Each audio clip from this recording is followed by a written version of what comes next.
ഫിസിക്സിന്റെ മറ്റൊരു ക്ലാസ്സിലേക്ക് എല്ലാവർക്കും സ്വാഗതം. രണ്ടാം വർഷ ഫിസിക്സിലെ നമ്മൾ ഇന്ന് എടുക്കുന്ന ചാപ്റ്റർ ന്യൂക്ലിയൈ ആണ്. ഫോക്കസ് ഏരിയ പാഠ്യക്രമം അനുബന്ധിച്ച് ഈ ചാപ്റ്ററിൽ വളരെ കുറച്ച് ഭാഗങ്ങൾ മാത്രമേ നമ്മൾ പഠിക്കാനുള്ളൂ. ഒന്ന് റേഡിയോ ആക്ടിവിറ്റിയും രണ്ട് ന്യൂക്ലിയർ എനർജി. നമ്മൾ ഇന്ന് റേഡിയോ ആക്ടിവിറ്റി എന്താണെന്ന് മനസ്സിലാക്കാൻ നമ്മൾ ശ്രമിക്കുന്നത്.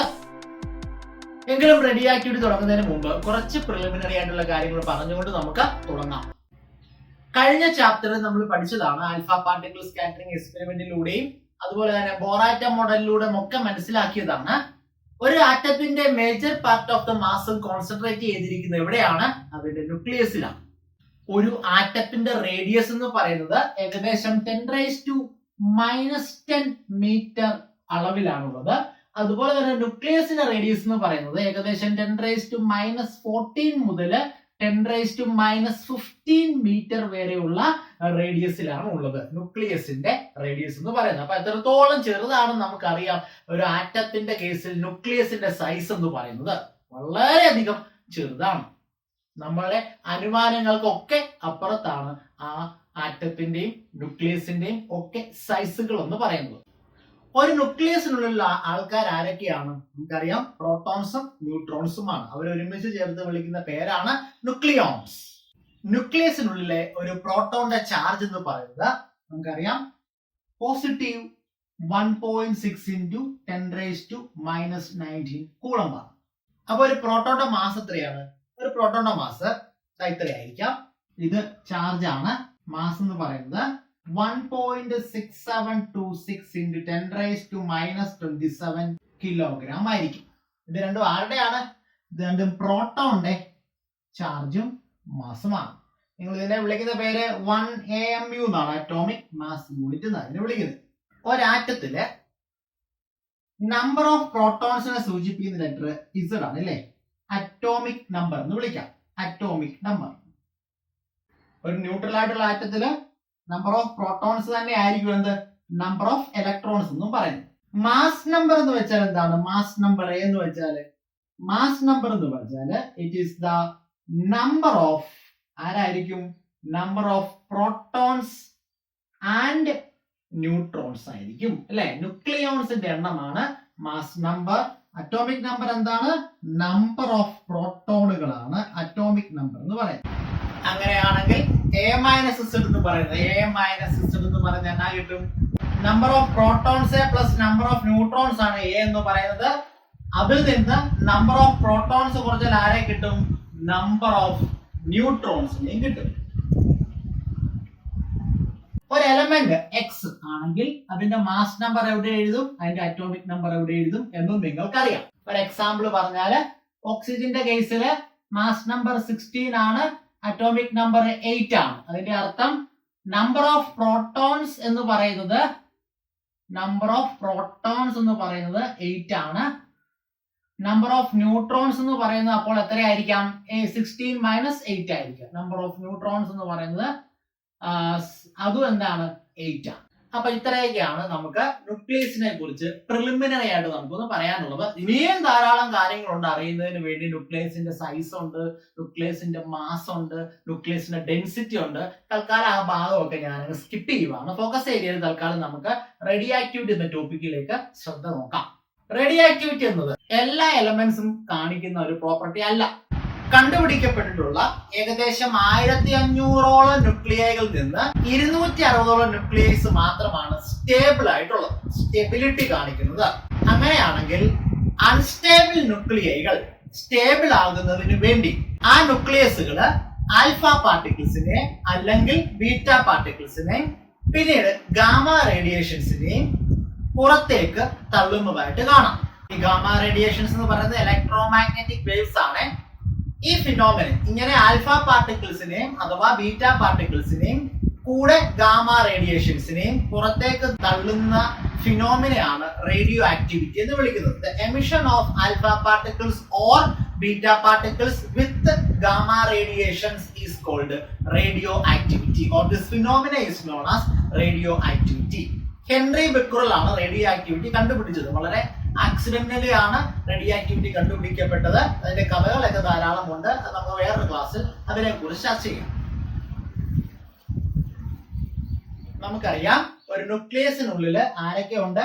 പ്രോട്ടോണുകളും ഉണ്ട്, ന്യൂട്രോണുകളും ഉണ്ട്. ന്യൂക്ലിയസിനുള്ളിൽ പ്രോട്ടോണുകളും ഉണ്ട്, ന്യൂട്രോണുകളും ഉണ്ട്. അറ്റോമിക് നമ്പർ 20ൽ താഴെ ഉള്ള ന്യൂക്ലിയസുകൾക്ക് സ്റ്റേബിൾ ആയിരിക്കണമെങ്കിൽ അവരുടെ number of neutrons to proton ratio is similar to 1 ആയിരിക്കണം. അഥവാ 1 അല്ല എങ്കിൽ അവരെന്നാ ചെയ്യും? ആൽഫ പാർട്ടിക്കിൾസിനെയോ ബീറ്റ പാർട്ടിക്കിൾസിനെയോ പുറത്തേക്ക് എമിറ്റ് ചെയ്ത് 1 ആക്കാൻ ശ്രമിക്കും. അപ്പോഴാണ് അവർ സ്റ്റേബിൾ ആകുന്നത്. ഇനി അറ്റോമിക് നമ്പർ ഗ്രേറ്റർ ദാൻ 20 ആകുന്ന ഹെവിയർ ന്യൂക്ലിയസുകൾക്ക് N/P റേഷ്യോ കണ്ടുപിടിക്കപ്പെട്ടിരിക്കുന്നത് ഏകദേശം 1.6 ആണ്. Number of neutrons to number of protons ratio ഏകദേശം 1.6 ആണ്.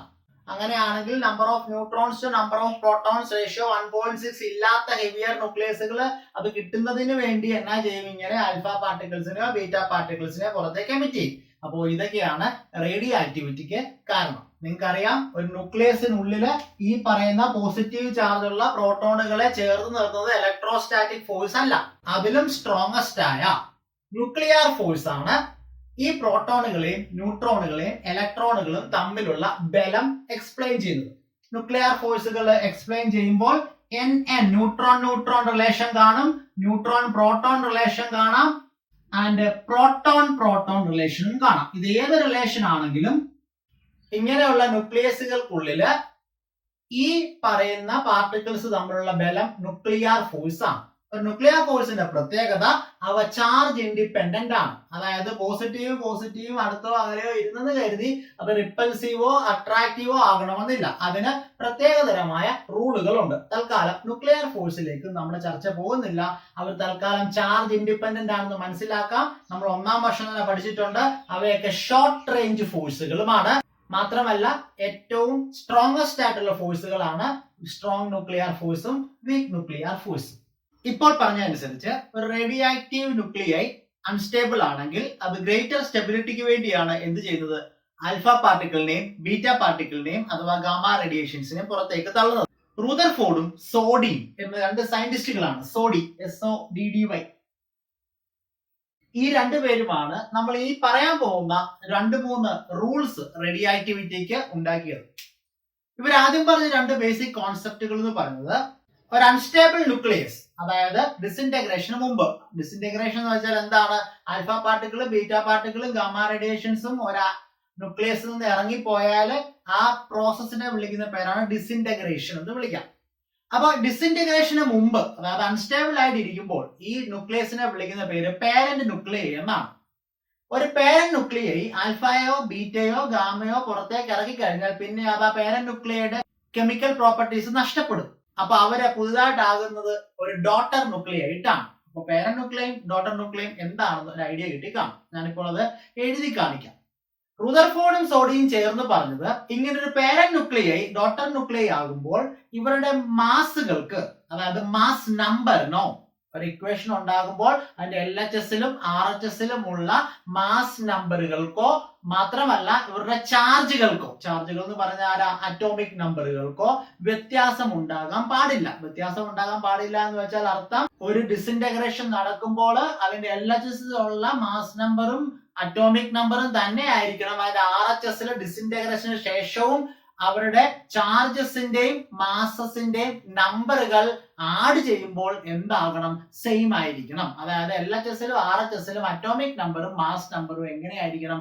സെയിം ആയിരിക്കണം ഒരു ആൽഫ ബീറ്റ അഥവാ ഗാമ റേഡിയേഷൻസ് നടക്കുമ്പോൾ. നമുക്ക് തൽക്കാലം ആൽഫ പാർട്ടിക്കിളിന്റെ ഇക്വേഷൻസ് ഒക്കെ എഴുതി നോക്കാം. എന്താണ് ആൽഫ ഡികെ എന്ന് നോക്കാം. ആൽഫ ഡികെ, ആൽഫ ഡികെ ഒരു അൺസ്റ്റേബിൾ ന്യൂക്ലിയസ് സ്റ്റേബിൾ ആകുന്നതിന് വേണ്ടി 2 പ്രോട്ടോണുകളെയും 2 ന്യൂട്രോണുകളെയും പുറത്തേക്ക് തള്ളാം. 2 പ്രോട്ടോണുകളെയും 2 ന്യൂട്രോണുകളെയും നമ്മൾ നേരത്തെ പറഞ്ഞു, ഈ പറയുന്ന സ്റ്റെബിലിറ്റി ആർജിക്കുന്നതിന് വേണ്ടി ന്യൂട്രോൺ ടു പ്രോട്ടോൺ റേഷ്യോ ഇന്ന വാല്യൂസ് ഒക്കെ ആകണം. 20ക്ക് താഴെയുള്ള അറ്റോമിക് നമ്പർ ആണെങ്കിൽ 1ഉം 20ക്ക് മുകളിലുള്ള അറ്റോമിക് നമ്പർ ആണ് 1.6ഉം എത്തിക്കാനാണ് ആ ന്യൂക്ലിയസുകൾ ശ്രമിക്കുന്നത്. അപ്പോൾ 2 പ്രോട്ടോണും 2 ന്യൂട്രോണും ഒരു അൺസ്റ്റേബിൾ ന്യൂക്ലിയസിൽ നിന്ന് പുറത്തേക്ക് ഇറങ്ങിപ്പോയാൽ നിങ്ങൾക്ക് കാണാം 2 പ്രോട്ടോൺ തമ്മിൽ Z ഈക്വൽസ് എന്തായിരിക്കാം? രണ്ട് ന്യൂട്രോൺ എന്ന് വെച്ചാൽ മാസ് നമ്പർ എത്ര ആയിരിക്കാം? മാസ് നമ്പർ എന്ന് വെച്ചാൽ പ്രോട്ടോൺസിന്റെ ന്യൂട്രോൺസിന്റെ സം ആണ് അല്ലെ? എന്ന് പറഞ്ഞാൽ മാസ് നമ്പർ 4 കുറയുകയും എക്സ് എന്ന പേരന്റ് ന്യൂക്ലിയയിൽ നിന്ന്, എക്സ് ആണ് നമ്മുടെ പേരന്റ് ന്യൂക്ലിയസ്, നമ്മുടെ അൺസ്റ്റേബിൾ ന്യൂക്ലിയസ്. ഈ അൺസ്റ്റേബിൾ ന്യൂക്ലിയസിന് അറ്റോമിക് നമ്പർ Z ആണ്, മാസ് നമ്പർ A ആണ്. ഈ അൺസ്റ്റേബിൾ ന്യൂക്ലിയസിൽ നിന്ന് ആരൊക്കെ ഇറങ്ങി പോകുന്ന പറഞ്ഞ് മാസ് നമ്പർ 4 കുറയും, മാസ് നമ്പർ 4 കുറഞ്ഞു, അറ്റോമിക് നമ്പർ 2 കുറഞ്ഞു. പരീക്ഷണങ്ങളിൽ നിന്ന് മനസ്സിലാക്കിയിട്ടുള്ളത് ഒരു ഹീലിയത്തിന്റെ ന്യൂക്ലിയസിനും ഇതേ മാസ് നമ്പറും അറ്റോമിക് നമ്പറുമാണ് ഉള്ളത്. അതുകൊണ്ട് തന്നെ ഒരു ഹീലിയം ന്യൂക്ലിയസിന് തുല്യമാണ് ഈ പറയുന്ന മാസ് നമ്പറും അറ്റോമിക് നമ്പറും.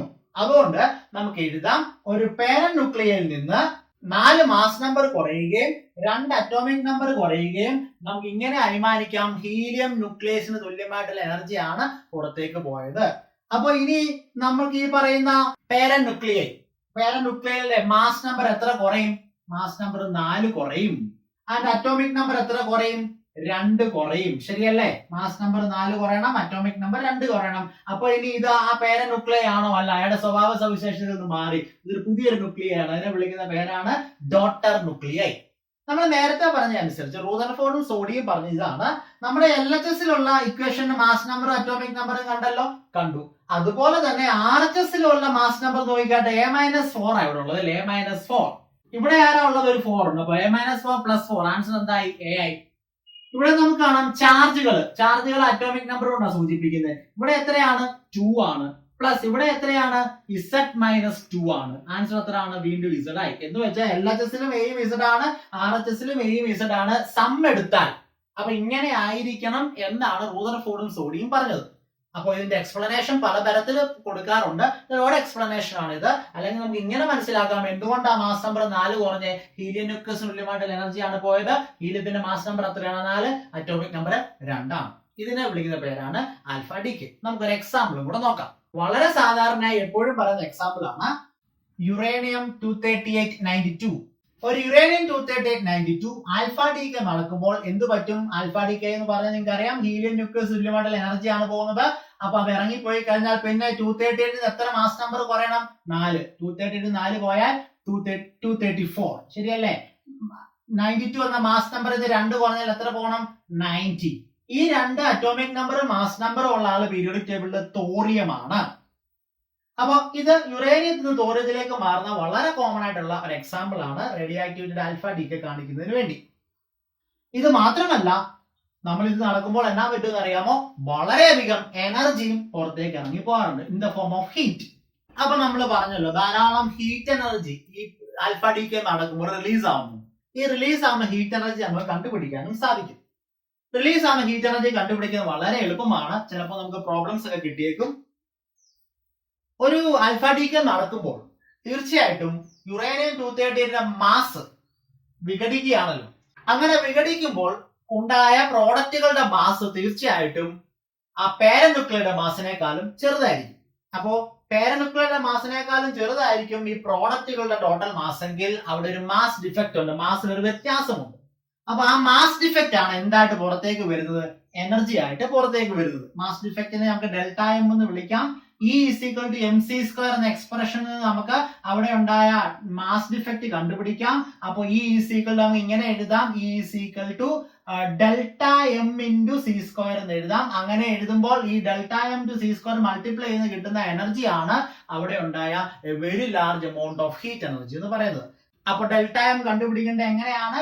ഡെൽറ്റ എം എങ്ങനെ കണ്ടുപിടിക്കുന്നത്? നമ്മൾ നേരത്തെ പറഞ്ഞല്ലോ പേരന്റ് ന്യൂക്ലിയയുടെ മാസിൽ നിന്ന് ഒരു ചെറിയ അളവ് കുറവുണ്ടായിരിക്കാം ഇവിടെ ഉണ്ടായ product of the daughter nuclei, അല്ലെങ്കിൽ ഹീലിയവും ഡോട്ടർ ന്യൂക്ലിയയുടെ ചേർന്ന് അങ്ങനെ ഉണ്ടാകുമ്പോൾ നമുക്ക് ആ മാസ് ഡിഫക്റ്റ് കണ്ടുപിടിക്കാൻ പേരന്റ് ന്യൂക്ലിയയുടെ mass M of parent nuclei minus എവിടുന്ന? അപ്പൊ മാസ് ഡിഫക്റ്റ് ആ കണ്ടുപിടിക്കുന്നത്. മാസ് ഡിഫക്റ്റ് കണ്ടുപിടിക്കുന്ന ആരുടെയൊക്കെ മാസുകളെ കൂട്ടണം?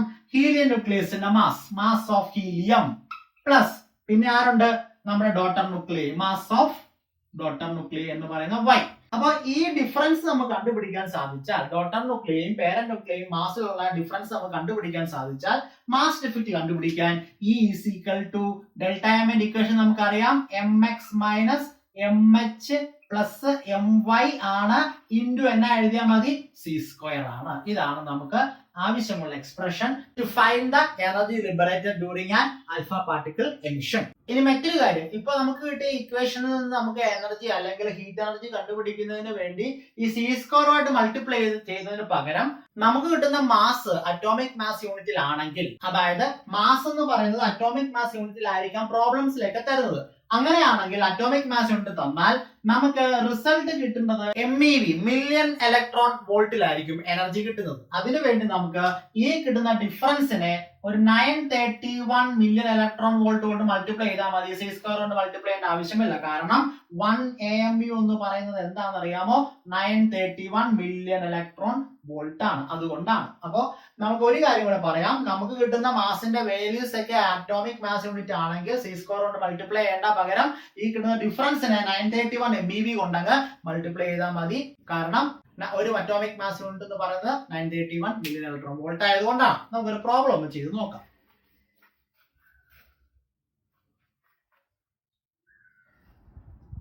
അപ്പൊ ഇതാണ് ചോദ്യം. ചോദ്യം നമുക്ക് വായിക്കാം. The atomic mass of uranium 23892 is 238.0508 unit, that is ME, while thorium is 234.0436 U. Determine the energy released in this reaction. മാത്രമല്ല അറ്റോമിക് മാസ് ഓഫ് ഹീലിയവും തന്നിട്ടുണ്ട്. നമ്മളിപ്പോൾ റിയാക്ഷൻ കണ്ടതാണ്. പേരന്റ് ന്യൂക്ലിയർ ആണ് നമുക്കറിയാം, യുറേനിയം ആണ്.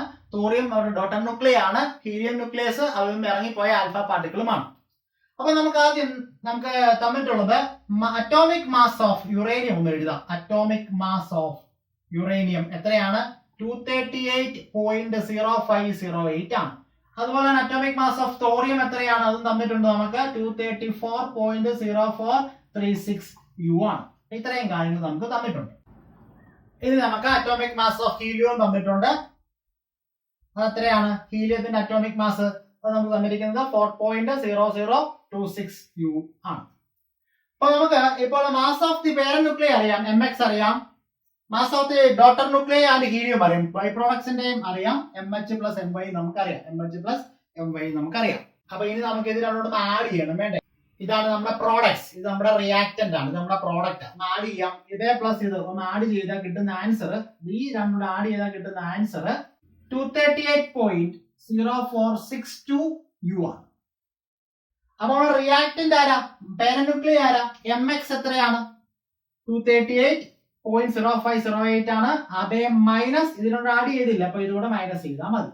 അപ്പൊ നമുക്ക് ഡെൽറ്റ എം കണ്ടുപിടിക്കാം. Delta M is equal to 238.0508 minus 238.0462 ആണ്. നമുക്ക് കിട്ടുന്ന ഉത്തരം 0.0046 U എന്ന് കിട്ടും.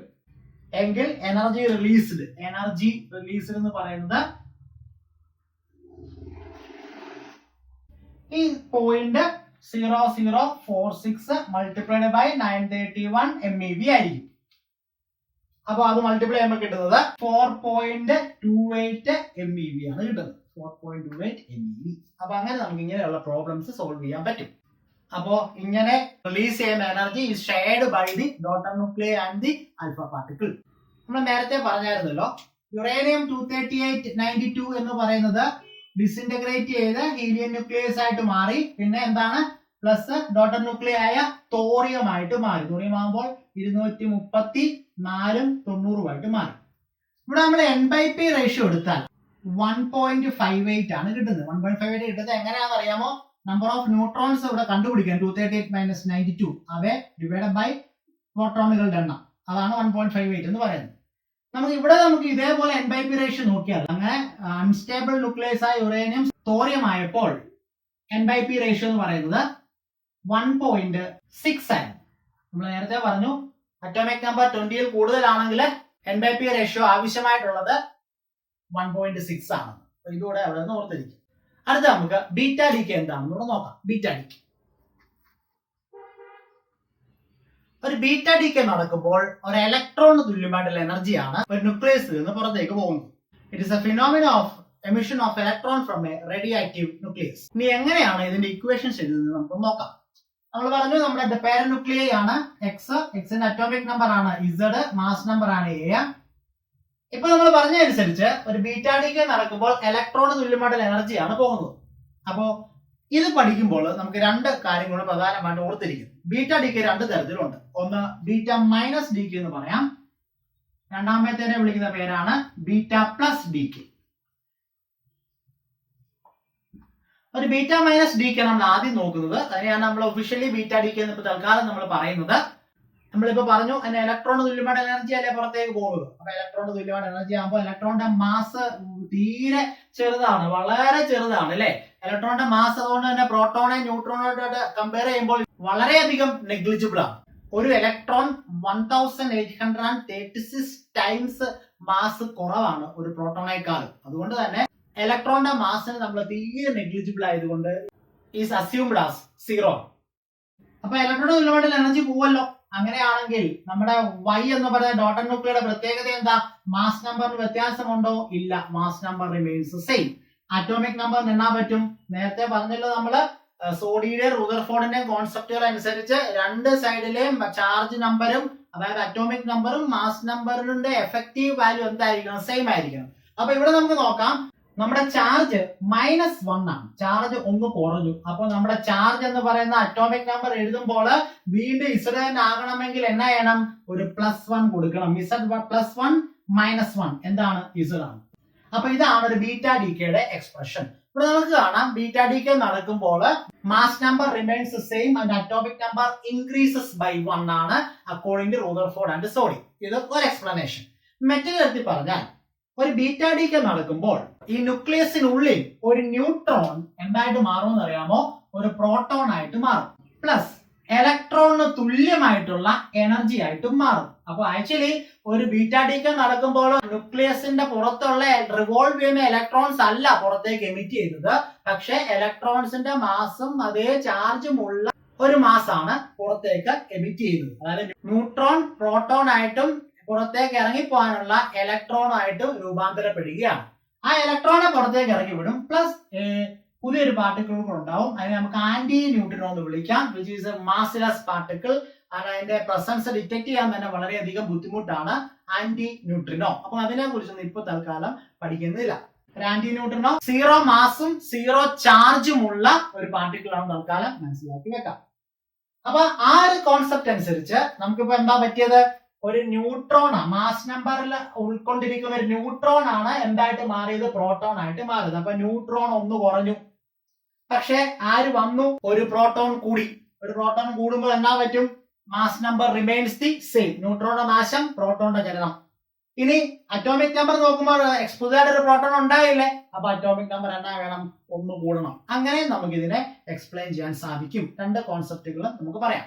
അപ്പൊ ഈ എക്സ്പ്രഷനെ അല്ലെങ്കിൽ ഈ റിയാക്ഷൻ നമുക്ക് ഒഫീഷ്യലി പറയാം ബീറ്റ മൈനസ് ഡീക്കേ. പ്രത്യേകത അവിടെ എന്താ പറ്റും? അറ്റോമിക് നമ്പർ ഇൻക്രീസസ് ബൈ 1 ആണ് ഫോർ എ ഡോട്ടർ ന്യൂക്ലിയർ. ഇനി എന്താണ് ബീറ്റ പ്ലസ് ഡീക്കേ? നമുക്ക് നോക്കാം. ബീറ്റ പ്ലസ് ഡീക്കേ ഇതേപോലെ തന്നെ നമ്മൾ ഇപ്പൊ കണ്ട ന്യൂട്രോൺ എന്താ? പ്രോട്ടോണായി. പക്ഷെ ഇനി അങ്ങനെയല്ല. ഒരു പ്രോട്ടോൺ എന്തായിട്ട് മാറാം? ഒരു ന്യൂട്രോൺ ആയിട്ടും ഒരു ഇലക്ട്രോൺ ആയിട്ടും പ്ലസ് ന്യൂട്രിനോ ആയിട്ട് മാറും. ന്യൂട്രിനോ നേരത്തെ പറഞ്ഞ പോലെ ചാർജ്ലെസ്സും മാസ്ലെസ്സും ആയിട്ടുള്ള പാർട്ടിക്കിളാണ്. പക്ഷെ ഇവിടുത്തെ ഇലക്ട്രോൺ ഒരു പ്രത്യേകതയുണ്ട്. ഇലക്ട്രോണിന്റെ നമ്മൾ പറഞ്ഞു ഇലക്ട്രോൺ എന്ന് പറയുന്നത് നമ്മുടെ ഔട്ടർ ഓർബിറ്റുകളിൽ കറങ്ങിക്കൊണ്ടിരിക്കുന്ന ഇലക്ട്രോൺ അല്ല. പക്ഷെ എന്താ? പ്രോട്ടോണിനെ ന്യൂട്രോണായിട്ട് കൺവേർട്ട് ചെയ്യുമ്പോൾ ഉള്ളിലുണ്ടാകുന്ന ന്യൂക്ലിയസിനുള്ളിൽ ഉണ്ടാകുന്ന ഇലക്ട്രോണിന്റെ ക്യാരക്ടറിസ്റ്റിക്സ് ഉള്ള ഒരു പാർട്ടിക്കിളാണ്. ആ ഇലക്ട്രോണിന് ഒരു ക്യാരക്ടറിസ്റ്റിക്സ് ഉണ്ട്. ഇതിന്റെ ചാർജ് പോസിറ്റീവ് ആയിരിക്കും. ഇലക്ട്രോണിന്റെ മാസും മറ്റു കാര്യങ്ങളും ഉണ്ടെങ്കിലും ചാർജ് പോസിറ്റീവ് ആയിരിക്കും. അതിനെ നമ്മൾ വിളിക്കുന്ന പേര് പോസിട്രോൺ എന്നാണ് വിളിക്കുന്നത്. പോസിട്രോൺ. അപ്പൊ പോസിട്രോൺ എന്ന് പറയുന്നത് ഒരു ആന്റി പാർട്ടിക്കിൾ ഓഫ് ഇലക്ട്രോൺ ആണെന്ന് തന്നെ പറയാം. ചാർജ് മാത്രം വ്യത്യാസം, പ്ലസ് ചാർജ്. ബാക്കിയെല്ലാം മാസും മറ്റു കാര്യങ്ങളും ഒക്കെ ഉണ്ട് ഇലക്ട്രോണ് തുല്യമാണ്. അപ്പൊ ഇനി ബീറ്റ പ്ലസ് ഡീക്കേ എങ്ങനെ എഴുതാം? ബീറ്റ പ്ലസ് ഡീക്കേ പേരന്യൂക്ലിയൈ ആണ്. പേരന്യൂക്ലിയൈ അതെന്തായിട്ട് മാറുന്നു? ഒരു electron having A positive charge ആണ്. പ്ലസ് എന്തായിട്ട് മാറും? ഡോട്ടർ ന്യൂക്ലിയൈ ആയിട്ട് മാറും. ഇവിടെ നമുക്ക് കാണാം എന്താണ്? പ്രോട്ടോൺ ആണ് എന്തായിട്ട് മാറുന്നത്? ന്യൂട്രോണും പോസിട്രോണുമായിട്ട്. അപ്പൊ ഇവിടെ നമുക്ക് മാസ് നമ്പറിൽ നിന്ന് പ്രോട്ടോൺ ഒന്ന് കുറയും ഇല്ലേ? മാസ് നമ്പറിൽ നിന്ന് പ്രോട്ടോൺ ഒന്ന് കുറയും. പക്ഷെ ആര് ജനിക്കും? ഒരു ന്യൂട്രോൺ ജനിക്കും. അതുകൊണ്ട് mass number remains the same ആണ്. മാസ് നമ്പർ പ്രോട്ടോണിന്റെ ന്യൂട്രോണിന്റെ സം ആണല്ലോ. അറ്റോമിക് നമ്പർ എന്നാ പറ്റും? അറ്റോമിക് നമ്പർ ഒരു പ്രോട്ടോൺ നശിക്കപ്പെടുക അല്ലേ? അപ്പൊ പ്രോട്ടോൺ എന്നാ പറ്റും? കുറയും. അപ്പൊ അറ്റോമിക് നമ്പർ എന്നാ പറ്റും? ഡിക്രീസസ് ബൈ 1 ആണ്. പിന്നെ നമ്മൾ നേരത്തെ പറഞ്ഞ ന്യൂട്രിനോയും പിന്നെ ധാരാളം ഹീറ്റ് എനർജി ഇറങ്ങുന്നുണ്ട്. ഈ കേസിലും ഉണ്ട്. ഇവിടെ നമുക്ക് എന്നാ ഉണ്ട് പ്ലസ്, അതായത് ബീറ്റ മൈനസ് ഡി കെയിലും നമ്മളിപ്പോ ഇതിനെ ബീറ്റ മൈനസ് ഡി കെ എന്ന് വിളിച്ചാൽ ബീറ്റ മൈനസ് ഡി കെയിലും ആന്റി ന്യൂട്രിനോ ഇറങ്ങുന്നുണ്ട്, plus a whole lot of എനർജിയും വരുന്നുണ്ട്. അപ്പൊ ഇക്വേഷൻസ് കണ്ടാൽ നിങ്ങൾക്ക് എക്സാമിന് ഒരു പ്രോബ്ലം ക്വസ്റ്റ്യൻ വന്നാൽ ഏത് ബീറ്റ പ്ലസ് ഡി കെ ആണോ ബീറ്റ മൈനസ് ഡി കെ ആണോ ബീറ്റ പ്ലസ് ഡി കെ ആണോ എന്ന് മനസ്സിലാക്കാൻ സാധിക്കും. പോസിട്രോൺ ഇറങ്ങുന്നതെങ്കിൽ beta plus decay, electron ഇറങ്ങുന്നതെങ്കിൽ ബീറ്റ മൈനസ് ഡി കെ, അല്ലെങ്കിൽ ആന്റി ന്യൂട്രിനോയും കണ്ടാൽ നിങ്ങൾക്ക് അത് മനസ്സിലാക്കാൻ സാധിക്കും. ഇതാണ് ബീറ്റ ഡി കെ. നമുക്ക് ഒരു എക്സാമ്പിളും കൂടെ ഒന്ന് നോക്കാം. കാലാകാലങ്ങളായി ഇതിന്റെ എക്സാമ്പിൾ ആയിട്ട് സാധാരണ പറഞ്ഞു വരുന്നത് തോറിയത്തിന്റെ എക്സാമ്പിൾ തന്നെയാണ്. തോറിയം 23490 എന്നാ പറ്റുന്ന അറിയാമോ? ഒരു ബീറ്റ ഡി കെ നടക്കുമ്പോൾ നമ്മൾ പറഞ്ഞ ബീറ്റ ഡി കെ നടക്കുമ്പോൾ ഇലക്ട്രോൺ എലിമെന്റൽ എനർജി ആണ് പോകുന്നത്, പ്ലസ് ആരായിട്ട് മാറും? ഒരു ഡോട്ടർ ന്യൂക്ലിയർ ആയിട്ട് മാറും. ഡോട്ടർ ന്യൂക്ലിയർ പ്രത്യേകത എന്താണ്? Atomic number increases by 1. 90 എന്നാ പറ്റും 91 ആവും. Mass number remains the same. അപ്പൊ എന്നാ പറ്റും 234 തന്നെ ആയിരിക്കും. ഈ ക്വാളിറ്റീസ് ഉള്ള ആളെ വിളിക്കുന്ന പേരാണ് പ്രൊട്രാക്ടീനിയം. ഇനി മെറ്റൽ എക്സാമ്പിൾ നമുക്ക് എഴുതി നോക്കിയാൽ ഫോസ്ഫറസിന്റെ ഒരു എക്സാമ്പിൾ സാധാരണ എഴുതാറുണ്ട്. ഇപ്പൊ പറഞ്ഞ എക്സാമ്പിൾ നമുക്ക് കാണാം. 234 ഇസ് ദ മാസ് നമ്പർ. ഇവിടെ 234 is the mass number. Mass number same ആണ്, പക്ഷെ അറ്റോമിക് നമ്പർ ഡിഫറെന്റ് ആണ്. അപ്പൊ എന്താണ്? ഐസോബാർ ആണെന്ന് മനസ്സിലാക്കാം. ഐസോബാർ, മാസ് നമ്പർ സെയിം ആയതുകൊണ്ട്. ഫോസ്ഫറസിന്റെ ഒരു എക്സാമ്പിൾ നമ്മൾ സാധാരണ ബീറ്റ ഡി കെ പഠിക്കുമ്പോൾ എഴുതാറുണ്ട്, സാധാരണ കാണുന്നതാണ്. ഫോസ്ഫറസ് 32 മാസ് നമ്പർ ആണ്, 15 അറ്റോമിക് നമ്പർ ആണ്. ഒരു ബീറ്റ ഡി കെ നടക്കുമ്പോൾ ബീറ്റ ഇലക്ട്രോൺ ഇറങ്ങിപ്പോകും. പിന്നെ എന്നാ പറ്റും? അറ്റോമിക് നമ്പർ എന്നാ പറ്റും? ഇൻക്രീസസ് ബൈ 1, 16 ആവും. മാസ് നമ്പർ എന്നാ പറ്റും? സെയിം ആയിരിക്കും. അപ്പൊ അയാളെ വിളിക്കുന്ന പേരാണ് സൾഫർ. അപ്പൊ ഇങ്ങനെയുള്ള ക്വസ്റ്റ്യൻസ് ചിലപ്പോഴെങ്കിലും ക്വസ്റ്റ്യൻ പേപ്പറിൽ വരാറുണ്ട്. ആൽഫ ഡി കെയും ബീറ്റ ഡി കെയും നടക്കുമ്പോൾ ഉള്ള റിയാക്ഷൻസിന്റെ അറ്റോമിക് നമ്പറും മാസ് നമ്പറും എങ്ങനെയൊക്കെയാണ് റിസൾട്ടന്റ് റിയാക്ടൻസിലും പ്രോഡക്ട്സിലും വരുന്നതെന്ന് കാണുന്നതിന് വേണ്ടി. അപ്പൊ അതായിരുന്നു ബീറ്റ ഡി കെ. നമുക്ക് ഇനി നോക്കേണ്ടത് ഗാമ ഡി കെ ആണ്. ഗാമ ഡി കെ എന്താണ്? Gamma decay it is a phenomenon of emission of photon from a radioactive nucleus. Alpha ഡി കെയും ബീറ്റ ഡി കെയ്ക്ക് ശേഷം ഒരു റേഡിയോആക്റ്റീവ് ന്യൂക്ലിയസ് അതിന്റെ എക്സൈറ്റഡ് സ്റ്റേജിലായിരിക്കും. ഞാൻ പറഞ്ഞത് ന്യൂക്ലിയസ് ആയിരിക്കും അതിന്റെ എക്സൈറ്റഡ് സ്റ്റേജ് എന്നാണ്. നമുക്കറിയാം, നമ്മൾ കഴിഞ്ഞ ക്ലാസ്സുകളിലൊക്കെ പഠിച്ചിട്ടുണ്ട്, ഇലക്ട്രോൺസ് അതിന്റെ ഷെല്ലുകളിൽ നിന്ന് ഓർബിറ്റുകളിൽ നിന്ന് തന്നെ ചെയ്യാം, എക്സൈറ്റ് ചെയ്യാം അല്ലെങ്കിൽ ഡി എക്സൈറ്റ് ചെയ്യാം. പക്ഷെ ഇവിടെ നമ്മൾ പറയുന്നത് ആൽഫ പാർട്ടിക്കിളിന്റെയും ബീറ്റ പാർട്ടിക്കിളിന്റെയും എമിഷന് ശേഷം ഒരു റേഡിയോആക്റ്റീവ് ന്യൂക്ലിയസ് അതിന്റെ എക്സൈറ്റഡ് സ്റ്റേജിലായിരിക്കാം. അങ്ങനെ എക്സൈറ്റഡ് സ്റ്റേജിൽ ഇരിക്കുന്ന ന്യൂക്ലിയസിന് എപ്പോഴും അങ്ങനെ നിൽക്കാൻ സാധിക്കില്ല. അവർക്ക് എന്നാ ചെയ്യണം? വീണ്ടും ഗ്രൗണ്ട് സ്റ്റേറ്റിൽ എത്തി ശാശ്വതമായി ശാന്തമായി നിലനിൽക്കണം. അങ്ങനെ നിൽക്കണമെങ്കിൽ അവർ എന്നാ ചെയ്യും? ഷോർട്ട് വേവ് ലെങ്ത് ഉള്ള ഇലക്ട്രോ മാഗ്നറ്റിക് റേഡിയേഷൻസ് ഗാമ റേസിന്റെ രൂപത്തിൽ പുറത്തേക്ക് വിടും. ഇതിനെ വിളിക്കുന്ന പേരാണ് ഗാമ ഡി കെ. അപ്പൊ നമുക്ക് മനസ്സിലായി ആരാണ് പുറത്തേക്ക് പോകുന്നത്? അതിനകത്ത് മാസ്സുള്ള ഒരു പാർട്ടിക്കിളും പുറത്തേക്ക് പോകുന്നില്ല. പിന്നെ എന്താ? Gamma റേസ, which is A emission of photons. പ്രകാശം അല്ലെങ്കിൽ ഫോട്ടോണുകളുടെ നിരനിരയായിട്ടുള്ള പോക്കാണ് ഗാമ റേസ് എന്ന് പറയുന്നത്. വേവ് ലെങ്ത് കുറവാണെന്നേ ഉള്ളൂ. അപ്പൊ ഈ ഫോട്ടോണുകൾക്ക് മാസും ഇല്ല, ചാർജും ഇല്ല. അതുകൊണ്ട് തന്നെ ഒരു ഗാമ ഡി കെയുടെ എക്സ്പ്രഷൻ എഴുതുമ്പോൾ എക്സ് എന്ന പേരന്റ് ന്യൂക്ലിയായി മാസ് നമ്പർ അറ്റോമിക് നമ്പറും ഉണ്ടെങ്കിൽ ഇതിന്റെ മാസ് നമ്പറിലും അറ്റോമിക് നമ്പറിലും യാതൊരു വ്യത്യാസവും ഉണ്ടാകുന്നില്ല. വൈ എന്ന ഡോട്ടർ ന്യൂക്ലിയർ ആവുമ്പോൾ ആഫ്റ്റർ ഗാമ ഡി കെ എന്ന് പറയുന്നത്. കാരണം ഫോട്ടോൺസിന് മാസും ചാർജും ഇല്ല. അതുകൊണ്ട് തന്നെ കൂടെ എല്ലാം കൂടെ സംഭവിക്കും, പ്ലസ് ഗാമ റേഡിയേഷൻസും പുറത്തേക്ക് ഇറങ്ങും. നമുക്കറിയാം ഗാമ റേഡിയേഷൻ അതീവ മാരകമാണ്. നമ്മുടെ ലിവിങ് ടിഷ്യൂസിൽ ചെന്നാൽ തുളച്ചിറങ്ങാനുള്ള കഴിവ് ആർക്കുണ്ട്? ഗാമ റേഡിയേഷൻസിനുണ്ട്. ഒരു ഉദാഹരണം പറഞ്ഞാൽ cobalt 60 after beta decay excited സ്റ്റേജിലേക്ക് മാറും. കൊബാൾട്ട് 60യുടെ ന്യൂക്ലിയസ്. അപ്പൊ കൊബാൾട്ട് 60 എന്ന് പറയുന്നത് after beta decay nickel ആയിട്ട് മാറും. Having atomic mass number 60 and atomic number എന്നാ വരും? ഒന്ന് കൂടും അല്ലെ? അപ്പൊ ഇതിന്റെ പ്രത്യേകത ഇതിന്റെ ന്യൂക്ലിയസ് നിക്കലിന്റെ ആവുമ്പോൾ എന്നാ പറ്റും? എക്സൈറ്റഡ് സ്റ്റേജിലായിരിക്കും. അപ്പൊ നിങ്ങൾക്ക് ഈ ഫിഗർ ഇവിടെ ഒരു ഫോട്ടോ ആയിട്ട് ഞാൻ ഇട്ടിട്ടുണ്ട്. ഈ എക്സൈറ്റഡ് സ്റ്റേജിൽ കൊബാൾട്ട് ന്യൂക്ലിയസ് വീണ്ടും എന്നാ പറ്റും? ഗ്രൗണ്ട് സ്റ്റേജിലേക്ക് എത്തണമെങ്കിൽ 2 സ്റ്റെപ്പ് പ്രോസസ് ആണ്. ആദ്യമേ ഒരു 1.17 മില്യൺ ഇലക്ട്രോൺ വോൾട്ട് പുറത്തേക്ക് കളഞ്ഞ ഇന്റർമീഡിയറ്റ് സ്റ്റേജിലെത്തും. അതാണ് ഞാൻ കാണുന്നത്. പിന്നെ അത് ഒരു 1.33 MeV കളഞ്ഞിട്ട് ഗ്രൗണ്ട് സ്റ്റേജിലേക്ക് എത്തും. അതിന്റെ റിയാക്ഷന്റെ ഇക്വേഷൻസ് അവിടെ എഴുതിയിട്ടുണ്ട്, നിങ്ങൾക്ക് കാണാം. ആദ്യം ഞങ്ങൾ ബീറ്റ പാർട്ടിക്കിൾ ആണ് പോകുന്നത്. ബീറ്റ പാർട്ടിക്കിൾ പോകുമ്പോൾ കൊബാൾട്ട് 60 എന്നാ പറ്റി? നിക്കൽ 60 ആയിട്ട് മാറി. അതിന്റെ ന്യൂക്ലിയസ് എക്സൈറ്റഡ് സ്റ്റേജിലാണ്. അതിനുശേഷം എന്നാ പറ്റി? ഒരു 1.17 മില്യൺ ഇലക്ട്രോൺ വോൾട്ട് പുറത്തേക്ക് കളഞ്ഞിട്ട് അതിന്റെ ഗ്രൗണ്ട് സ്റ്റേജിലേക്ക്, ഇന്റർമീഡിയറ്റ് ഗ്രൗണ്ട് സ്റ്റേജിലേക്ക് എത്തി. വീണ്ടും ഒരു 1.33 മില്യൺ ഇലക്ട്രോൺ വോൾട്ട് പുറത്തേക്ക് കളഞ്ഞിട്ട് അതിന്റെ ഗ്രൗണ്ട് സ്റ്റേജിലേക്ക് എത്തിയിട്ടുണ്ട്. അപ്പൊ ഇതാണ് ആൽഫ ഡിക്കെയും ബീറ്റ ഡിക്കെയും ഗാമ ഡിക്കെയും തമ്മിലുള്ള വ്യത്യാസങ്ങൾ. ഇക്വേഷൻസ് നിങ്ങൾ കണ്ടു. എല്ലാവരും ഇത് മനസ്സിലാക്കി പഠിച്ചു വെക്കാൻ ശ്രമിക്കുക. നമുക്ക് ഇനിയുള്ളത് റേഡിയോ ആക്റ്റീവ് ഡികെ ലോ എന്താണെന്ന് പഠിക്കാനാണ്. റുദർഫോർഡും സോഡിയും ഈ പറഞ്ഞ ആൽഫ പാർട്ടിക്കിളും ബീറ്റ പാർട്ടിക്കിളുടെയും ഗാമ റേഡിയേഷൻസിന്റെ ഒക്കെ എമിഷൻസ് കണ്ടിട്ട് ഇവര് കൂട്ടായിട്ട് ഒരു സ്റ്റാറ്റിസ്റ്റിക്കൽ ലോ ഉണ്ടാക്കി. അതായത് ഇത് ഒരു ന്യൂക്ലിയസിന് മാത്രം ബാധകമുള്ളതല്ല, കുറെ അധികം ന്യൂക്ലിയസുകൾ വർഷങ്ങളായിട്ട് എങ്ങനെയൊക്കെ പ്രതിഫലിക്കും, എങ്ങനെയൊക്കെ റേഡിയോ ആക്റ്റീവ് ഡികെയില് പ്രതികരിക്കുന്നുണ്ട് എന്ന് മനസ്സിലാക്കി ഗ്രൂപ്പ് ഓഫ് ലോസ് ഉണ്ടാക്കി. ആ ലോസിനെയാണ് law of radioactive disintegration എന്ന് വിളിക്കുന്നത്. ഡിസിന്റഗ്രേഷൻ ഓഫ് ഡികെയും ഒക്കെ ഒന്ന് തന്നെയാണ്.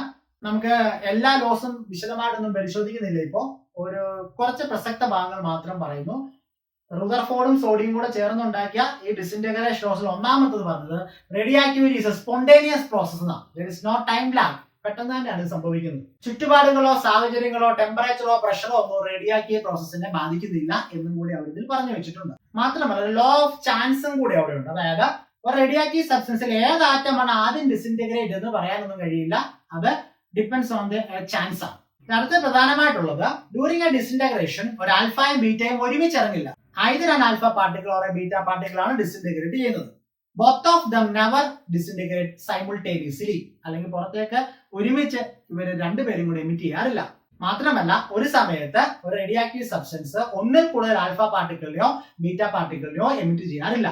മെറ്റലോസ് ഒക്കെ നമ്മൾ കണ്ടതാണ്. ഒരു ആൽഫ പാർട്ടിക്കിൾ ഇറങ്ങി പോകുമ്പോൾ അതിന്റെ മാസ് നമ്പർ ഡിക്രീസസ് ബൈ 4 ആണ്, അറ്റോമിക് നമ്പർ ഡിക്രീസസ് ബൈ 2 ആണ്. ഒരു ബീറ്റ പാർട്ടിക്കിൾ ഇറങ്ങി പോകുമ്പോൾ അതിന്റെ മാസ് നമ്പർ റിമെയിൻസ് സെയിം ആണ്, അതിന്റെ അറ്റോമിക് നമ്പർ ഇൻക്രീസസ് ബൈ 1 ആണ്. ഇതെല്ലാം റേഡിയോ ആക്റ്റീവ് ഡിസിന്റഗ്രേഷൻ ലോസ് ആണ്. പക്ഷെ ഇതിന്റെ മർമ്മപ്രധാനമായ ഒരു കാര്യം റേഡിയോ ആക്റ്റീവ് ഡികെ ലോ ആണ്. നമുക്കതൊന്ന് നോക്കാം. നമ്മൾ ഈ ക്ലാസ് തുടങ്ങിയപ്പോൾ തന്നെ പറഞ്ഞിരുന്നുവല്ലോ, കണ്ടുപിടിക്കപ്പെട്ടുള്ള ഏകദേശം 1500 ന്യൂക്ലിയസുകളിൽ ഏകദേശം 260 എണ്ണം മാത്രമേ ഉള്ളൂ സ്റ്റെബിലിറ്റി കാണിക്കുന്നുള്ളൂ. അപ്പൊ നമ്മൾ ആദ്യമേ പറഞ്ഞതുപോലെ തന്നെ ഒരു റേഡിയോ ആക്റ്റീവ് ന്യൂക്ലിയസ് ഡിസിന്റഗ്രേറ്റ് ചെയ്യുമ്പോൾ that disintegration of atoms from a radioactive nucleus is directly proportional to number of atoms initially present in the sample. അതായത് the rate of decay എന്ന് പറയുന്നത് number of atoms present in the sample ന് proportional ആയിരിക്കും. present in the sample അതായത് ഏത് nuclei ആണോ radio activity കാണിക്കുന്നത് അതിനകത്ത് ഇനിഷ്യലി ഉള്ള ആറ്റംസിന്റെ എണ്ണത്തിന് പ്രപ്പോർഷണൽ ആയിരിക്കും അവിടുത്തെ ഡികെ. അതായത് അവിടെ നിന്ന് ആൽഫ പാർട്ടിക്കിൾ ബീറ്റ പാർട്ടിക്കിൾ ഇറങ്ങി പോകുമ്പോഴുണ്ടാകുന്ന ഡിസിന്റഗ്രേഷൻ അഥവാ ഡികെ. ഉദാഹരണത്തിന് ഞാൻ സാധാരണ ക്ലാസ്സുകളിൽ പറഞ്ഞ ഒരു ഉദാഹരണം ഇതാണ്. ഒരു സമ്മേളനം നടക്കുകയാണെന്ന് വിചാരിക്കാം. ഒരു സമ്മേളനം 1000 പേരുള്ള സമ്മേളനമാണ്. പ്രാസംഗികനായിട്ട് ഞാൻ തന്നെയാണ്. അപ്പൊ എന്റെ പ്രസംഗം അത്ര മനോഹരമായതുകൊണ്ടായിരിക്കാം ഞാൻ പ്രസംഗമേളത്തിലേക്ക് കയറി ചെന്നപ്പോൾ തന്നെ ഈ 1000 ആൾക്കാരിൽ ഒരു 100 ആൾക്കാരങ്ങ് ഇറങ്ങിപ്പോയി. എന്റെ പ്രസംഗം ഇഷ്ടപ്പെട്ടത് കൊണ്ടായിരിക്കാം 100 പേര് അങ്ങ് ഇറങ്ങിപ്പോയി. അപ്പൊ 100 പേര് ഇറങ്ങിപ്പോകുന്നത് ഒരു ഡിസിന്റഗ്രേഷനാണ്. ഓക്കെ, അപ്പൊ ഈ 100 പേര് ഇറങ്ങിപ്പോയപ്പോൾ നമുക്കിനി ബാക്കി എത്ര പേരേ ഉള്ളൂ? 900 പേരല്ലേ ഉള്ളൂ. അപ്പൊ ഇനിഷ്യലി 1000 പേരുണ്ടായിരുന്ന സമ്മേളനമായിരുന്നു. അപ്പം അതിൽ നിന്ന് 100 പേര് ഇറങ്ങിപ്പോയി. ഇനി 900 പേരെ ഉള്ളെങ്കിൽ ഇനി 900 പേരിൽ നിന്ന് ഇറങ്ങുന്നത് 90 പേരായിരിക്കും. അതായത് പ്രാസംഗികന്റെ മാനസിക വിഷമം ഉണ്ടാക്കേണ്ടത് വിചാരിച്ചായിരിക്കാം 900ൽ നിന്ന് പെട്ടെന്ന് കുറെ ആൾക്കാർ ഇറങ്ങിപ്പോകും. അതായത് പ്രപ്പോർഷൻ ആയിട്ടുള്ള ആൾക്കാർ ഒരു 90 പേരെ ഇറങ്ങിപ്പോയിക്കാം. അപ്പൊ ഇനി ബാക്കി എത്ര പേരേ ഉള്ളൂ? 810 പേരേ ഉള്ളൂ. അപ്പൊ 810ന് പ്രപ്പോർഷൻ ആയിട്ടുള്ള ആൾക്കാരായിരിക്കും ഇനി ഇറങ്ങിപ്പോകും. അപ്പൊ പ്രാസംഗികൻ ഒന്നും തോന്നുകയും ചെയ്യരുത്, ഇറങ്ങിപ്പോക്ക് നടക്കുകയും വേണം. അപ്പൊ ഇതാണ് പറഞ്ഞത്. അങ്ങനെ നമ്മുടെ 1000 പേരിൽ നിന്ന് 500 പേരായെന്ന് വിചാരിച്ചോ. നമ്മുടെ പ്രസംഗം നടന്നുകൊണ്ടിരിക്കുമ്പോൾ 1000 പേരുണ്ടായിരുന്ന സമ്മേളനം കുറച്ച് 10 മിനിറ്റ് കഴിഞ്ഞപ്പോൾ 500 പേരേ ഉള്ളൂ സമ്മേളനത്തിൽ പ്രസംഗം കേൾക്കാൻ. അപ്പൊ 500 പേരെ ഉള്ളെങ്കിൽ ഇനി നമുക്ക് പഴയതുപോലെ തന്നെ 100 പേര് തുടക്കത്തിൽ ഇറങ്ങി പോകണമെന്ന് പറയാൻ പറ്റില്ല. 500 പേരായപ്പോഴത്തേന് സദസ്സ് ചുരുങ്ങി. അപ്പൊ പ്രാസംഗികൻ കാണുന്നുണ്ടായിരിക്കാം, പുള്ളിക്ക് വിഷമം ഉണ്ടാകണ്ടെന്ന് വിചാരിച്ചായിരിക്കാം ഇനി ചിലപ്പോൾ 500ന് ആനുപാതികമായിട്ട് 50 പേരെ ഒരു സമയത്ത് ഇറങ്ങി പോകത്തുള്ളായിരിക്കാം. അപ്പൊ അതാണ് പറഞ്ഞത്, എപ്പോഴും the rate of disintegration is directly proportional to number of atoms initially present. മാത്രമല്ല ആൾക്കാർ കൂടുമ്പോൾ എന്നാ പറ്റും? നമ്മുടെ ഇനിഷ്യലി ഉള്ളിലുള്ള ആൾക്കാർ 2000 പേരായിരുന്നെങ്കിൽ അവിടുന്ന് ഇറങ്ങിപ്പോകുന്ന ആൾക്കാരുടെയും റേറ്റ് സ്പീഡ് ഫാസ്റ്റർ ആയിരിക്കും. അപ്പോ the greater number of atoms is present in the radioactive nuclei, the more faster will be the decay and vice versa. Okay, നമുക്ക് ഇതിനൊരു മാത്തമാറ്റിക്കൽ സെറ്റപ്പ് കൂടെ നോക്കാം. Suppose there are n number of atoms present initially in a radioactive substance. n പേരുണ്ട്, n എണ്ണം ഉണ്ട് number of atoms in radioactive substance. അപ്പൊ ഒരു decay ആരംഭിച്ചതിന് ശേഷം dn നമ്പർ ഓഫ് ആറ്റംസ് ഇറങ്ങിപ്പോയെങ്കിൽ, അതായത് dn number of atoms disintegrated in a time dt, ചെറിയ സമയത്തില് dn നമ്പർ ഓഫ് ആറ്റംസ് ആണ് ഇറങ്ങിപ്പോയതെങ്കിൽ, ഡിസിന്റഗ്രേറ്റ് ചെയ്തതെങ്കിൽ, എവിടെ നിന്നാ? ഇനിഷ്യലി ഉള്ള എന്നിൽ നിന്ന്. n 1000 ആണ്, dn 100 ആണ്, സമയം 1 സെക്കൻഡ് ആണ് എന്ന് സങ്കല്പിച്ചാൽ dn is the number of atoms which is disintegrated from the total number of atoms initially present in the radioactive substance n. Okay, അങ്ങനെയാണെങ്കിൽ റേറ്റ് ഓഫ് ഡീകെ എന്ന് പറയുന്നത് number of atoms disintegrated with respect to ആരാണ്? Time ആണ്. അപ്പൊ നമുക്കറിയാം rate of decay r equals, അപ്പൊ നമുക്ക് എഴുതാം dn അല്ലേ ഇറങ്ങിപ്പോയത്, വിത്ത് റെസ്പെക്ട് ടു ടൈം എന്താ? dt ആണ്. ഒരു മൈനസ് സൈൻ കൊടുത്ത് എന്തിനാ നിങ്ങൾക്ക് മനസ്സിലായി കാണും. ബിക്കോസ് ആൾക്കാർ സമ്മേളനത്തിൽ നിന്ന് ഇറങ്ങി പോകുമ്പോൾ മുമ്പേ പറഞ്ഞ് ആൾക്കാർ കുറയുക, അതുപോലെ നമ്മുടെ റേഡിയോ ആക്റ്റീവ് സബ്സ്റ്റൻസിൽ നിന്ന് ആൾക്കാർ ഇറങ്ങി പോവുക. അപ്പൊ എന്നാ പറ്റും? നമ്പർ ഓഫ് ആറ്റംസ് കുറയുക. അതുകൊണ്ടാണ് മൈനസ് സൈൻ അവിടെ കൊടുത്തിരിക്കുന്നത്. അപ്പൊ നമുക്കറിയാം n എന്ന് വെച്ചാൽ എന്താണ്? ഇനിഷ്യലി ആറ്റംസ് പ്രസന്റഡ് ആണ് അല്ലെ. dn എന്താണ്? ഈ n ൽ നിന്ന് ഇറങ്ങിപ്പോയിട്ടുള്ള ആറ്റംസ് ആണ് ആഫ്റ്റർ ഡിസിന്റഗ്രേഷൻ. ടൈം എത്രയാണ്? dt ആണ്. അപ്പൊ നമ്പർ ഓഫ് ആറ്റംസ് ഡിസിന്റഗ്രേറ്റ് എത്രയാണ് ഇപ്പോൾ? dn ആണ്. ബൈ ടൈം എത്രയാണ്?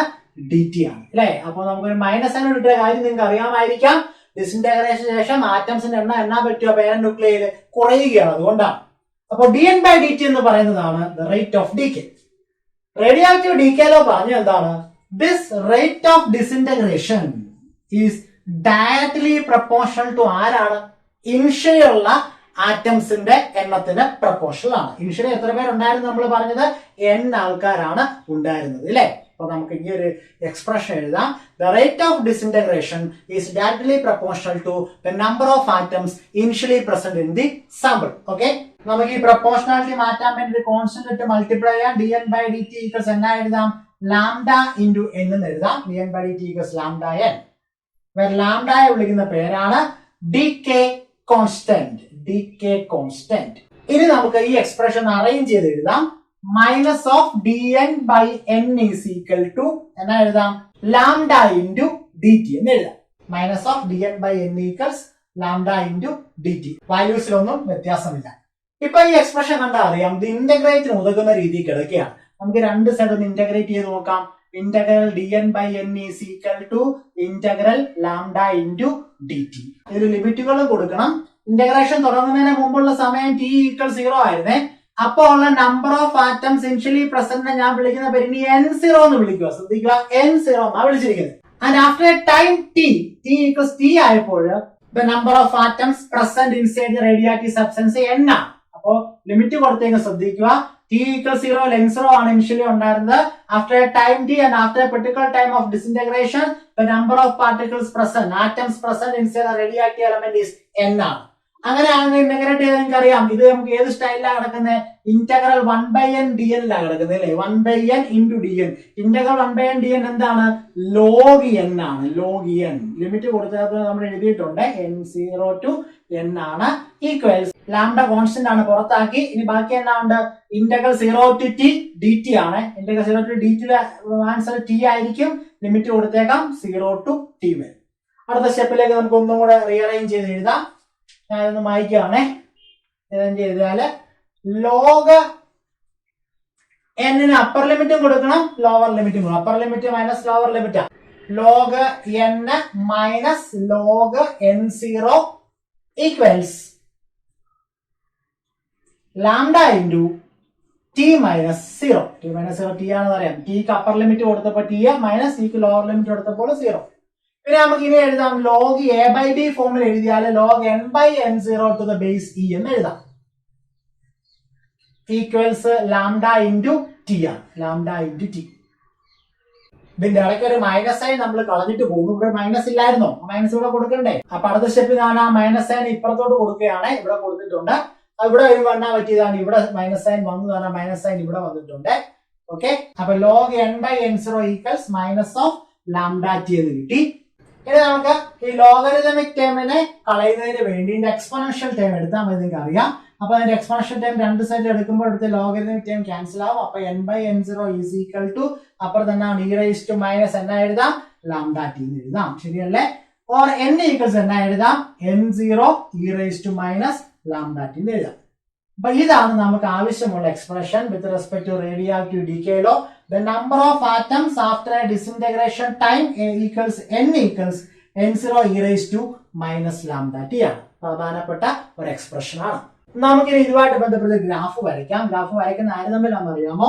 The number of atoms present initially n0യും ടൈമും തമ്മിൽ വരയ്ക്കുന്ന ഗ്രാഫാണ്. ഈ ഗ്രാഫ് ഈ എക്സ്പ്രഷൻ അനുസരിച്ച് വരച്ചാൽ ഇതുപോലെ ഇരിക്കും. After a disintegration time കൂടുന്നതിനനുസരിച്ച് number of particles inside the radioactive substance, number of atoms inside the radioactive nuclei എന്നാ പറ്റും, കുറഞ്ഞുകൊണ്ടേ ഇരിക്കും എന്ന് കാണിക്കുന്ന ഒരു ഗ്രാഫിക്കൽ റെപ്രസെന്റേഷൻ ആണ്. അതൊന്ന് മനസ്സിലാക്കി വെച്ചിരിക്കുക നമ്മുടെ ഈ പരീക്ഷയ്ക്ക് വേണ്ടി. നമുക്ക് ഇനി ഒരു കാര്യം അറിയാനുണ്ട്, ഹാഫ് ലൈഫ് പീരീഡ് എന്താണെന്ന് കൂടെ അറിയണം. Half life period T half എന്ന് വിളിക്കാം. ടി ഹാഫ് എന്താണെന്ന് ചോദിച്ചാൽ, ഇനിഷ്യലി 1000 ആറ്റംസ് ഉണ്ടായിരുന്നു വിചാരിച്ചു നമ്മുടെ റേഡിയോ ആക്റ്റീവ് സബ്സ്റ്റൻസിൽ. അത് 500 എണ്ണം ആകുന്ന സമയത്തെ വിളിക്കുന്ന പേരാണ് ഹാഫ് ലൈഫ് ഓഫ് ഡീകേ. അതായത് ഇനിഷ്യലി ഉണ്ടായിരുന്ന റേഡിയോ ആക്റ്റീവ് സബ്സ്റ്റൻസ് ഡിസിന്റഗ്രേഷന് ശേഷം അതിന്റെ പകുതിയാകുന്ന സമയത്തെ വിളിക്കുന്ന പേരാണ് half life. Time during which half the number of atoms present initially in the sample of the element decay. That is, മറ്റൊരു രീതി പറഞ്ഞാൽ the time in which the half of the nuclei decays and half remains unchanged. അങ്ങനെ നമുക്ക് അതിനെ പറയാം. അപ്പൊ നമുക്ക് ഇപ്പൊ അറിയാം നമ്മുടെ ടൈം ഈക്വൽസ് എന്താണ്, ടി ഹാഫ് ആണ് അല്ലെ. 1000 500 ആകുന്നത് അല്ലെ. ഇനിഷ്യലി ഉള്ള ആള് n0 ആയിരുന്നെങ്കിൽ ഹാഫ് ലൈഫിന് ശേഷം n0/2 ആവുകയാണ്.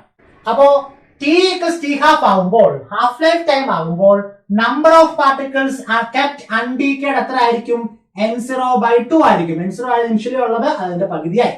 അപ്പൊ നമുക്കറിയാം ഇക്വേഷൻ ഇപ്പൊ പഠിച്ചത് n ഈക്വൽസ് n0 e⁻⁻ അല്ലെ. അപ്പൊ നമ്മൾ ലോഗരിതമിക് ഫാഷനിൽ അതിന് മുമ്പ് എഴുതിയായിരുന്നു log n/n0 is equal to, ഇങ്ങനെ നമ്മൾ എഴുതിയിരുന്നല്ലേ. അതിന് നമ്മൾ എക്സ്പ്രഷൻ കഴിഞ്ഞ ഡെറിവേഷൻ നമ്മൾ പ്രൂവ് ചെയ്ത് log n/n0 is equal to -λ/t.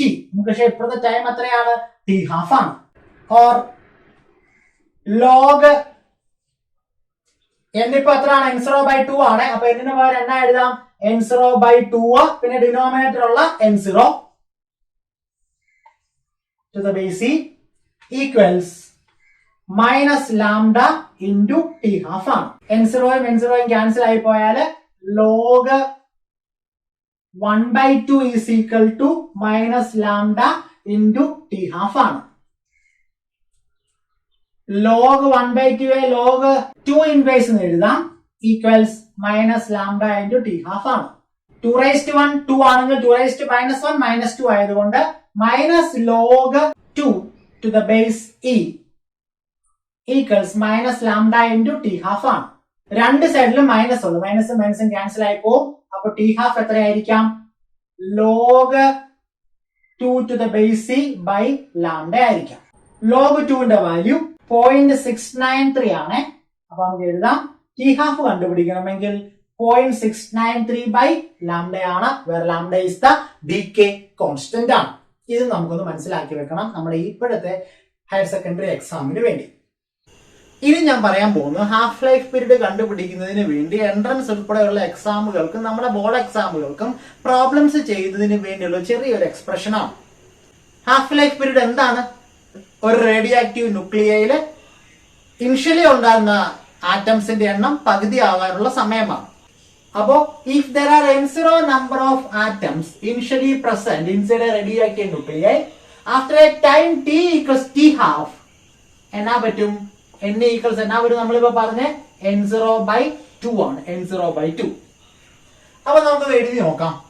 Number of atoms left after 1 half life. നമുക്കറിയാം, അതായത് ഒരു ഹാഫ് ലൈഫ് കഴിയുമ്പോൾ നമ്പർ ഓഫ് ആറ്റംസ് പ്രസന്റ് എത്രയായിരിക്കാം, n ഈക്വൽസ് n0/2 ആയിരിക്കും. ഇനി number of atoms left after 2 half lives എത്ര ആയിരിക്കാം, 2 half lives എത്ര ആയിരിക്കാം, നമുക്ക് പറയാം n ഈക്വൽസ് n0/2. വീണ്ടും എന്നാ ചെയ്യണം? ഇപ്പൊ n0/2 ആണ് ഇപ്പൊ ഉള്ളത് ആദ്യത്തെ ഹാഫ് ലൈഫിന് ശേഷം. അത് n0/2 എന്നാ പറ്റും? വീണ്ടും അതിന്റെ പകുതിയാവും. അപ്പൊ n0/2 ഡിവൈഡഡ് ബൈ 2 ആവും. That is equal to n0/2 into 1/2. കാരണം ഇത് 2/1 അല്ലേ? അപ്പൊ തലയിരിക്കുമ്പോൾ എന്നാ പറ്റും? 1/2 ആവും. That is equal to n0/4 ആവും അല്ലേ? ഇതിന്റെ ഐഡിയ നിങ്ങൾക്ക് കിട്ടിയെന്ന് ഞാൻ വിശ്വസിക്കുന്നു. അതായത് അപ്പൊ ഇനിഷ്യലി ഒരു റേഡിയോ ആക്റ്റീവ് സബ്സ്റ്റൻസിൽ 100 ആറ്റംസ് ആണ് ഉള്ളതെന്ന് വിചാരിക്കാം. അത് 50 ആകാനുള്ള സമയമാണല്ലോ ഫസ്റ്റ് ഹാഫ് ലൈഫ് എന്ന് പറയുന്നത്. ഫസ്റ്റ് ഹാഫ് ലൈഫ് 50 25 ആകാനുള്ള സമയമാണെന്ത്? സെക്കൻഡ് ഹാഫ് ലൈഫ് എന്ന് പറയാം. 25 നിന്ന് 12 ആകാനുള്ള സമയമാണെന്ത്? തേർഡ് ഹാഫ് ലൈഫ് എന്ന് പറയാം. അപ്പൊ നമ്മുടെ ഫസ്റ്റ് ഹാഫ് ലൈഫിൽ എത്രയായി? n0/2 ആയി. അതായത് 100 ആയിരുന്നു ഇനിഷ്യൽ ടൈം. t = 0 100 ആയിരുന്നു ഇനിഷ്യലി ഉള്ള ആറ്റംസ്. ഫസ്റ്റ് ഹാഫ് ലൈഫ് പോയപ്പോ എന്നാ പറ്റി? 50 ആയി. അതായത് n0/2 ആയി. n0/2 ആയി. സെക്കൻഡ് ഹാഫ് ലൈഫ് പോയപ്പോ എന്നാ പറ്റിയത്? 25 ആയി. അതായത് n0/4 ആയി. n0/4 എന്ന് വെച്ചാൽ എന്താ? ഇനിഷ്യലി ഉള്ളത് 100 അല്ലേ? 100/4 അല്ലേ 25 എന്ന് പറയുന്നത്? അതെ, സെക്കൻഡ് ഹാഫ് ലൈഫ്. തേർഡ് ആയപ്പോ എന്നാ പറ്റി? അതിന്റെയും പകുതിയായി. നമ്മൾ ആ ഒരു കണക്കാണ് ഇവിടെ നിന്ന് ചർച്ച ചെയ്യുന്നത്. ഓക്കെ, അതായത് 2 ഹാഫ് ലൈഫ് കഴിയുമ്പോ the number of atoms present inside the radio active nuclear എന്താണ്? n0/4 ആണ്. അപ്പോ 3 ഹാഫ് ലൈഫ് കഴിയുമ്പോ എത്ര ആയിരിക്കും? 3 ഹാഫ് ലൈഫ് കഴിയുമ്പോ നമുക്ക് ഇതേപോലെ എഴുതണ്ടേ? n ഈസ് ഈക്വൽ ടു എന്നാ എഴുതണം? ഇത് ആഫ്റ്റർ എത്ര? 2 ഹാഫ് ലൈഫ്സ് ആണ്. 3 ഹാഫ് ലൈഫ്സ് ആകുമ്പോഴേ n ഈക്വൽസ് n0/4 ആണ് 2ന് ശേഷം. അതേ ഡിവൈഡഡ് ബൈ 2. ആൻസർ എന്നാ കിട്ടും? n0/4 ഡിവൈഡഡ് ബൈ 2/1 ആണ്. അത് തിരിച്ചിടുമ്പോ എന്നാ പറ്റും? 1/2 ആവും. ആൻസർ എന്നാ കിട്ടും? n0/8 ആവും ഇല്ലേ? അപ്പോ n ഈക്വൽസ് n0/8 ആവും ആഫ്റ്റർ 3 ഹാഫ് ലൈഫ്സ്. അപ്പൊ ഒരു ഹാഫ് ലൈഫ് കഴിഞ്ഞപ്പോൾ n ഈക്വൽസ് എത്രയായിരുന്നു? ഇങ്ങോട്ട് മാറ്റി എഴുതുവാണ്. After 1 half life n equals n0/2 ആണ്. After 2 half life n equals n0/4 ആണ്. After 3 half life n equals n0/8 ആണ്. ആഫ്റ്റർ 4 ഹാഫ് സൈക്കിൾ എത്രയായിരിക്കും? n0/8 divided by 2. അതെന്നാ കിട്ടും? n ഈക്വൽസ് n0/16 കിട്ടും അല്ലെ? അപ്പൊ ഇതിനെ നമുക്ക് എങ്ങനെ എഴുതാം? ഇത് n0/2 ആണ്. ഇത് n0/2 സ്ക്വയർ ആണ്. ഇത് n0/2 ക്യൂബ് ആണ്. 2⁻³ അല്ലേ 8. ഇത് n0/ എന്നാ പറ്റും? 2⁴ ആയിരിക്കും. അപ്പോ ആഫ്റ്റർ 5 ഹാഫ് ലൈഫ്സ് ആകുമ്പോൾ നിങ്ങൾക്ക് എങ്ങനെ എഴുതാം? ആൻസർ n ഈക്വൽസ് n0/2⁵ ആയിരിക്കും. 2⁵ എത്രയാണ്? അത് നമുക്കറിയാം. n0/32 എന്ന് കിട്ടും അല്ലെ? അപ്പൊ ഇതൊരു പാറ്റേൺ ഫോളോ ചെയ്യുന്നുണ്ട്. n0/2, n0/2 square, n0/2 cube, n0/2⁴, n0/2⁵. അപ്പോ 6 ഹാഫ് സൈക്കിൾ കഴിയുമ്പോൾ number of atom kept undecayed inside a radioactive substance എത്രയായിരിക്കാം? n0/2⁶ ആയിരിക്കാം ഇല്ലേ? n n0/2⁶. അപ്പൊ n ഹാഫ് ലൈഫ്സ് കഴിഞ്ഞാലോ? ആഫ്റ്റർ n ഹാഫ് ലൈഫ്സ് ആണെങ്കിലോ n ഈക്വൽസ് n0/2n എന്ന് എഴുതണം. നമുക്ക് ഒത്തിരി പ്രോബ്ലങ്ങൾക്ക് ഈസി ആയിട്ട് നമ്പർ ഓഫ് ആറ്റംസ് ലെഫ്റ്റ് അൺഡീക്കേഡ് കണ്ടുപിടിക്കാൻ സഹായിക്കുന്ന ഒരു എക്സ്പ്രഷൻ ആണ് ഇത്. ഈ ഇക്വേഷൻ നമുക്ക് ഇനിയും മോഡിഫൈ ചെയ്ത് ടി ഹാഫ് എന്ന ഹാഫ് ലൈഫ് കണ്ടുപിടിക്കാനും നമുക്ക് ഉപയോഗിക്കാം. തൽക്കാലം നമുക്കത് പ്രോബ്ലംസ് ചെയ്യുന്ന ഒരു ക്ലാസ്സിലേക്ക് മാറ്റിവെക്കാം ആ ഇക്വേഷൻ കണ്ടുപിടിക്കുന്നത്. അപ്പൊ ഇതും കൂടെ ഒന്ന് ഓർത്തിരിക്കാം നമുക്ക് എക്സാം പോയിന്റ് ഓഫ് വ്യൂല്. അപ്പൊ നമുക്ക് റേഡിയോ ആക്ടിവിറ്റി എന്ന ടോപ്പിക്കിൽ നിന്ന് ഫോക്കസ് ഏരിയയിലെ ഇത്രയും കാര്യങ്ങളാണ് പഠിക്കാനുള്ളത്. ഓക്കെ, അപ്പൊ നമുക്ക് റേഡിയോ ആക്ടിവിറ്റി എന്ന ടോപ്പിക് തൽക്കാലം അത്രയും കാര്യങ്ങൾ മനസ്സിലാക്കിയാൽ മതി. നമുക്ക് ഇനി ഈ ചാപ്റ്ററിൽ ന്യൂക്ലിയർ എനർജിയെ കുറിച്ചും കൂടെ കുറച്ച് കാര്യങ്ങൾ മനസ്സിലാക്കണം. ന്യൂക്ലിയർ എനർജിയും അതിനോടനുബന്ധിച്ചുള്ള അടുത്ത ടോപ്പിക്കുകളും നമുക്ക് അടുത്ത ക്ലാസ്സിൽ എടുക്കാം. നന്ദി, നമസ്കാരം, ജയ് ഹിന്ദ് ആൻഡ് താങ്ക് യു.